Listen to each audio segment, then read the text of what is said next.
Hey everyone, Dr. Gary Linkov here of City Facial Plastics in New York City. Please make sure to like, comment, and subscribe to this channel, especially if you've been enjoying this hair transplant series. So let me talk to you about why I don't use the robot for hair transplant. The robot refers to, in general, mostly the artist robot, but there's also a hearts robot, which is a little less popular, but another type of robot where basically the robot is what is actually doing the work on the patient and is controlled through like a central console by the doctor or his or her technicians. I like to use, as I've said in my prior videos, the WA system, which is a motorized but handheld system. That's my system of choice, and if you go back to the video on FUE harvesting, you'll kind of hear why that's my favorite system. The robot has a number of issues, okay, and it's being used these days, in my opinion, as a marketing tool primarily for different clinics,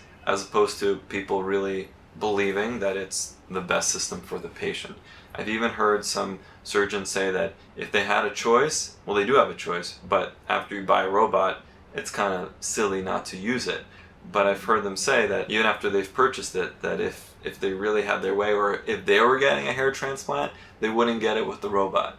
Which that should tell you something right then and there. However, it's hard to stop, the innovation, the marketing, and people competing against each other for patients. You've probably heard about this robot. So the question is, why don't I use it? Let's start with the expense. Number one, expense. It's an expensive system. It costs about $300,000. If I can get great results without it, then why would I switch to it? It doesn't really make sense. It doesn't really add much to my ability to get great results for patients, and if anything, it actually limits me in certain ways, and you'll find out why in a second. That's the first problem. Remember also, because it's expensive, that cost gets transferred over to you, the patient. So then you're going to be paying more for your surgery because your doctor's using the robot. So keep that in mind. Number two, the size. This thing takes up like an entire room. If you're in a place that's crowded, where space is expensive, like Manhattan, doesn't make a ton of sense to get a robot when you don't need a robot. It just takes up a ton of room, and that's one of the other, in my opinion, big disadvantages. My WA system is literally a foot pedal, it's this big, and a handpiece that's this big, and a cord. Third reason I don't use the robot is you need to fully shave the area where you want the robot to work. The donor area, just the back, and I'll tell you why in a second, and the recipient area, because now the robot has the ability to make recipient sites, even though most people who have the robot don't use it for that purpose yet, because it's not very advanced yet. The donor area needs to be fully shaved, and obviously this is the FUE technique, but as we talked about in the FUE video, some patients don't want to be shaved. They want to go back to work, and you don't have that option with the robot. The robot won't be able to do its thing if it's not a shaved area. So you have to shave for the robot, and a lot of people don't want that, right? So that's another reason why I don't use it. And in the recipient area, no one ever gets a shave in my practice. You just work around the existing hairs. Well, with a robot, the person has to shave. Imagine, especially my female patients, no one would ever go for that. So that's another main reason why I don't use the robot. Let's talk about number four, punch size. Okay, remember in the FUE video we talked about how the punch size of whatever handpiece you're using, whether it's the robot doing it or you're using a motorized system, the actual size of the thing that you're putting through the skin to get the hair out is very important. The smaller it is, the smaller the eventual scar of all those little scars that you're making. Imagine if you're doing 2,000 grafts, right?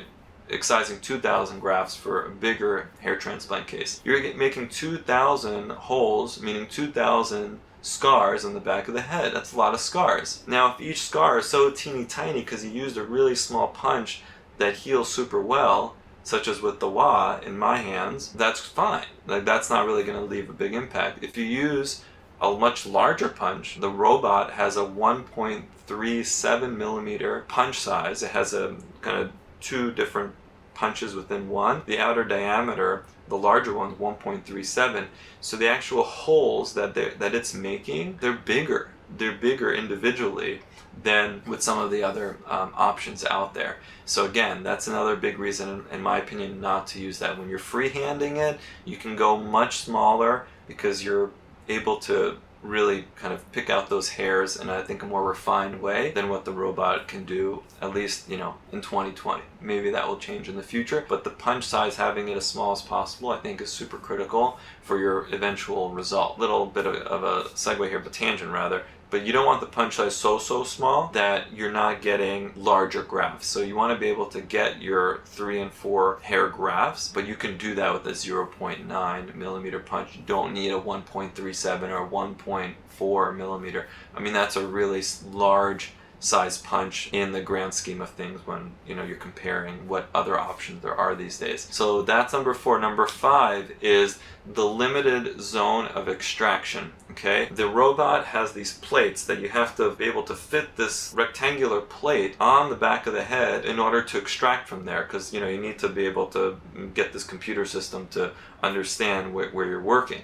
So only where it's like flat on the kind of region of the back of the head where you would typically extract hair is where you can place this plate. But there are other areas where you can safely still extract for FUE, such as lower down on the back of the head, onto the sides, and you can extract more hairs that way, but the robot's not going to be able to do that for you. So then you'd have to freehand it. A lot of clinics that are doing robot, they don't really know how to freehand. Since they're doing the robot, that's all you're going to get as your only option, so you're going to be restricted to how many, the region that you're working. The advantage of working on a larger area isn't just so that you can get more grafts, it's also so that you can more evenly distribute the extraction of your grafts so that you don't have a specific area that's thinned out. You're spreading it out, spreading the effect of thinning out to a larger area, and that's more effective for the final look of your donor area. Okay, so that's number 5. Number 6 is going to be the limited judgment of the exit angles of your hairs, right? The way that they're coming out. When you're working on the donor area, those exit angles are pretty consistent. Once you're in the recipient area, they're changing quite a bit. And when you're freehanding it in terms of making all those recipient sites, you're much more able to reproduce a natural look compared to what the robot in these days can do. So that's another limitation. Number 7, it generally takes longer. There are prominent clinics, including in my area, that have been using the robot for like 10 years now, that because of how long the process takes, will actually have the patient come the day before to make the actual recipient sites, which I don't think is a good idea. That's because the day just takes too long. I like to make those recipient sites, have them fresh, have them be the day of the surgery, or else you're coming in, for multiple days, and patients don't like that. You're having to numb up the scalp a second time. Patients don't like that. Sometimes those little slits can actually close up, so then they're coming back the next day, and now some of those holes are closed up. You have to remake them. So I don't think that makes sense, in my opinion. So because of how long the robot takes, it's not just that the robot is slow, it's just there's a lot of stop and go, because imagine you're bleeding, the robot's not going to put pressure on one area and start another area. You got to stop it, you got to go in, pull the robot out, stop the bleeding, do whatever you have to do, pull it back in. So that's one of the other issues with the robot. Number 8 is that there's no oscillation.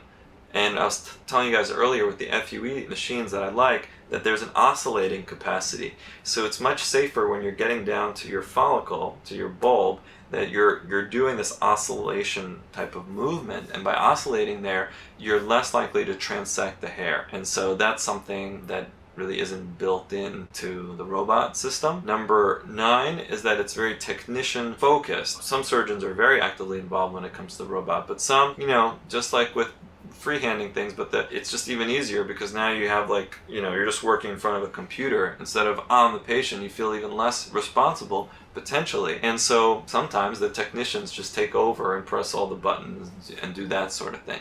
So I think it gives certain doctors, obviously not all, there's some great surgeons who use the robot, but it gives certain doctors the freedom to maybe even work less with the patient and trust that their technicians will sort of do everything, which again I think isn't great for consistency of results from a patient's perspective. Number 10 is that there are limited types of hairs that you can work on when you're dealing with the robot. For example, it won't pick up on lighter colored hair. So if you're working on white hair or gray hair, it won't pick that up. So the person has to dye their hair in order to even have the transplant procedure. And you can imagine if you're not used to dyeing your hair, that might be a big departure from how you usually look. So if you want to keep your hair lighter, grayer, there's no option of using the robot because the sensor won't work. Also, for very curly hair, can be problematic with the robot because of the angle that the extraction is happening through.